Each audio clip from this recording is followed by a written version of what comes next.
Good day, class. For this video, I am going to discuss the online safety, security, ethics, and etiquette. Throughout the lesson, we will learn about the common cybercrimes and threats, the tips on how to be safe online, and the commandments of computer ethics. Our learning objectives. At the end of this lesson, 80% of the learners are expected to describe the characteristics of online safety and security, enumerate efficiently the tips on how to stay safe online, and create a simple infograph that shows online safety, security, ethics, and etiquette. Let us start the discussion with the definition of terms. First, we have the internet. This is defined as the information superhighway. This means that anyone has access to this highway, can place information, and can grab that information. So internet is a vast network that connects computer all over the world. Because of this internet, people can easily share information and communicating to someone anywhere in the world also become possible. Next, we have online safety. This is the knowledge of maximizing the user's personal safety and security risks on private information and property associated with using internet and self-protection from computer crime in general. As the number of internet users continues to grow worldwide, the safety of children and teenagers are also a huge challenge and concerns that everyone must prioritize. I can say that every time we go online, there is always a risk and danger. That is why we need to be very careful and be responsible in using the internet for us to avoid any form of cybercrimes and threats. Next is the online threats. It is an act performed by a knowledgeable computer user, sometimes referred to as hacker, that illegally browses or steals someone's information. These include financial damages, identity theft, loss of confidential information or data, damaged personal reputation, and erosion of consumer confidence in e-commerce and online banking. Next is privacy. It refers to the right of the individual to deny or restrict the collection and use of information about them. Meaning, this is the level of privacy protection of an individual while connected to the internet. Next is etiquette. It is a set of rules and norms for acceptable conduct or behavioral online. The idea of etiquette is we need to respect others online. Computer ethics is concerned with computing professional should make decisions regarding professional and social conduct. Because of privacy concerns like hacking, malware, and data protection, intellectual property rights like copyright, plagiarism, and software license, computer ethics is very important because it gives the moral standard that govern the use of computers. We also have cybercrimes, a crime committed or assisted through the use of internet. Because of the huge internet users, everyone can commit cybercrimes and can be a victim of cybercrime acts. That is why here in the Philippines, we have the Cybercrime Prevention Act of 2012 and officially recorded as Republic Act number 10175 that was approved last September 12, 2012. It aims to address legal issues concerning online interactions in the internet in the Philippines. Among the cybercrime offenses included in the bill are cybersquatting, cybersex, child pornography, identity theft, illegal access to data, and libel. Let us now discuss the common cybercrimes and threats. We have the identity theft. This occurs when someone uses another person's personal identifying information like their name, identifying number, or credit card number without their permission to commit fraud or other crimes. Some of the types of identity theft are financial identity theft, where the identity is used to obtain credit, goods, services, or benefits. Medical identity theft uses to obtain free medical care. And criminal identity theft, when a criminal poses as another person during an arrest to try to avoid the summons. To prevent this to happen, let us be aware of our surroundings. Don't give personal information out over the phone, email, or call. Always use a strong and secured password to all your accounts and don't use public Wi-Fi for shopping, banking, or other sensitive transactions. Next, we have cyberstalking. This is the use of the internet or other electronic means to stalk or harass an individual, group, or organization. It may include false accusations, defamation, and libel. It may also include monitoring, identity theft, threats, vandalism, solicitation for sex, or gathering information that may be used to threaten, embarrass, or harass. For example, you have received negative comments in your social media accounts. It may upset you because cyberstalkers might terrorize victims by sending unpleasant messages repeatedly, done by different accounts but managed by the same person. If you experience this, you have to take actions by blocking the person, report to the social media platform involved, and if you think that the behavior is illegal and your safety is at risk, you can report it to the police. Next is privacy violation.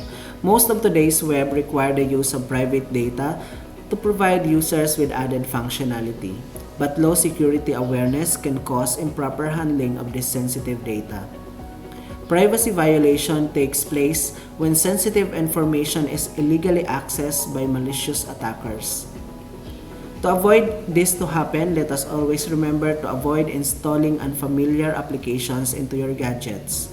Read all privacy and user agreements before signing up for a service or application, and always review or update the privacy settings of websites or applications you are using. Next is phishing. This is a fraudulent attempt to obtain sensitive information or data such as usernames, passwords, and credit card details or other sensitive details by impersonating oneself as a trustworthy entity in a digital communication. In a phishing email, cybercriminals will ask for your date of birth, social security number, phone numbers, credit card details, home address, and password information. This information can be used to impersonate the victim and apply for credit card or loans, open bank account, and other fraudulent activity. To avoid phishing attacks, be careful in replying email messages and disclosing your personal information. Next is pharming. Pharming is a cyber attack intended to redirect a website's traffic to another, called the fake site. Pharming can be conducted either by changing the host's file on the victim's computer or by exploitation of vulnerability in DNS server software. Next, we have cyberbullying. Cyberbullying or cyber harassment is a form of bullying or harassment using electronic means. Cyberbullying and cyber harassment are also known as online bullying. It has become increasingly common, especially among teenagers, as a digital sphere has expanded and technology has advanced. Example of cyberbullying: spreading lies about or posting embarrassing photos of someone on social media, sending hurtful messages or threats via messaging platforms, impersonating someone and sending mean messages to others on their behalf. Cyberbullied person can experience its effect for a long time. It can be mentally, emotionally, and physical aspect, but this can be overcome and people can regain their confidence and health.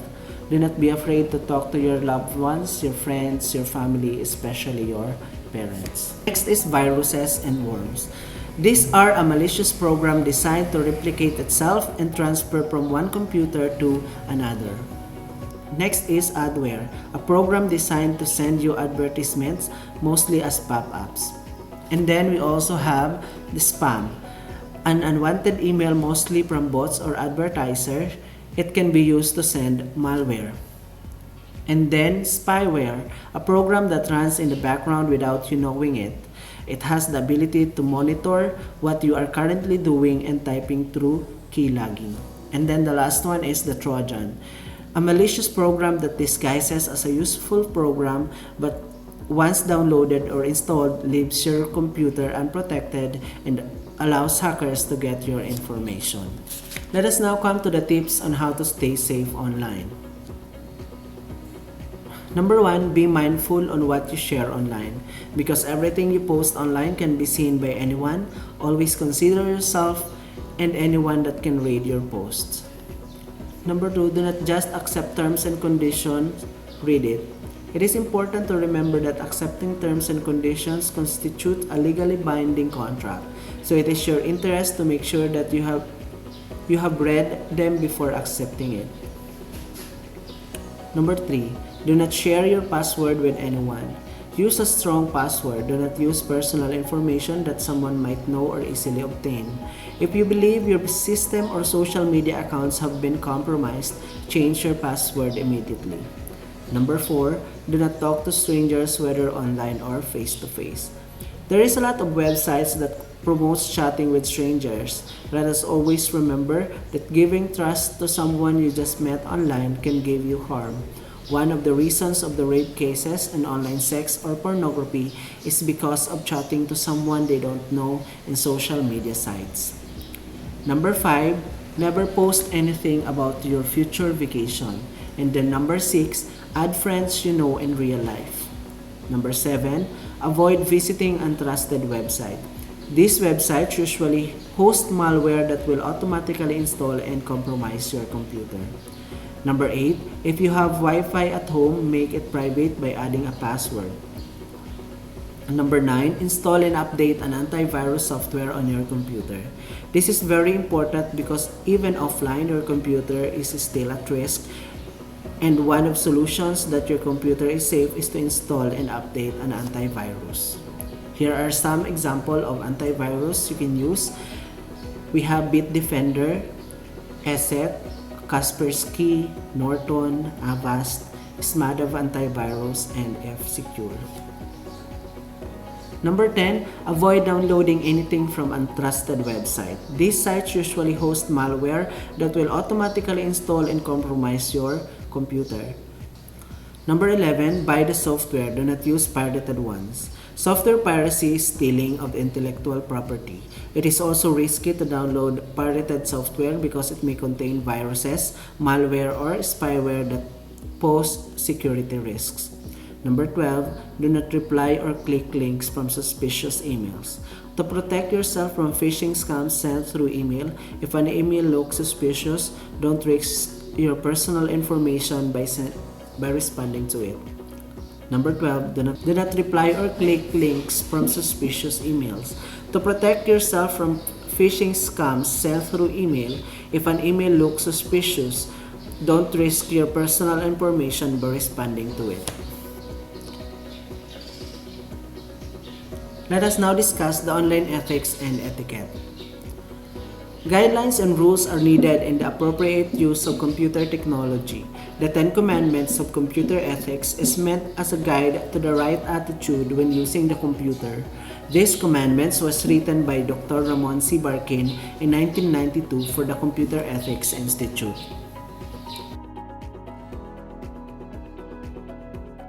Number 1, thou shalt not use a computer to harm other people. It states that it is wrong to use a computer to steal someone's personal information. Manipulating or destroying files of other users is ethically wrong. Being involved in practices like hacking, spamming, phishing, or cyberbullying does not conform to computer ethics. Number 2, thou shalt not interfere with other people's computer work. Computer software can be used in ways that disturb other users or disrupt their works. Viruses, for example, are programs meant to harm useful computer programs or interfere with the normal functioning of a computer. Using malicious software to attack a computer is unethical. Number 3, thou shalt not snoop around in other people's files.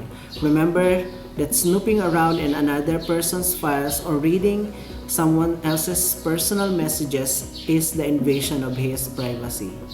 Number 4, thou shalt not use a computer to steal. Stealing sensitive information Leaking confidential information is like robbery. Breaking into a bank account holder is wrong. Illegal electronic transfer of funds is a type of fraud. Number 5, thou shalt not use a computer to bear false witness. Spread of information has become viral today because of the internet.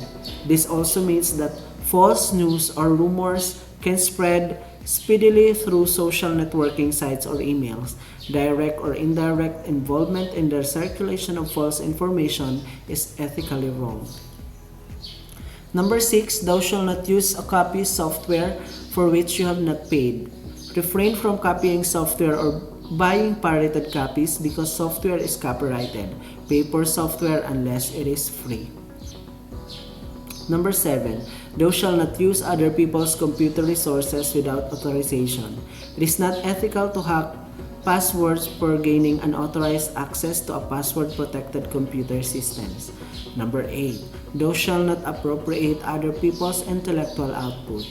It is wrong to claim ownership on a work which is the output of someone else's intellect. Number 9, thou shalt think about the social consequences of the program you write. Before developing a software, think about the social impact it can have because when the software is released, it reaches millions of audiences. It is the responsibility of the developers to understand their target audience or users and the effect it may have to them. Number 10, thou shalt use a computer in ways that show consideration and respect. While communicating over the internet, one should treat others with respect, should not intrude others' private space, do not use abusive language. One should be courteous while communicating over the web and should respect others' time and resources. Always remember, think before you click. Ask yourself, is it true? Is it helpful? Is it inspiring? Is it necessary? Is it kind?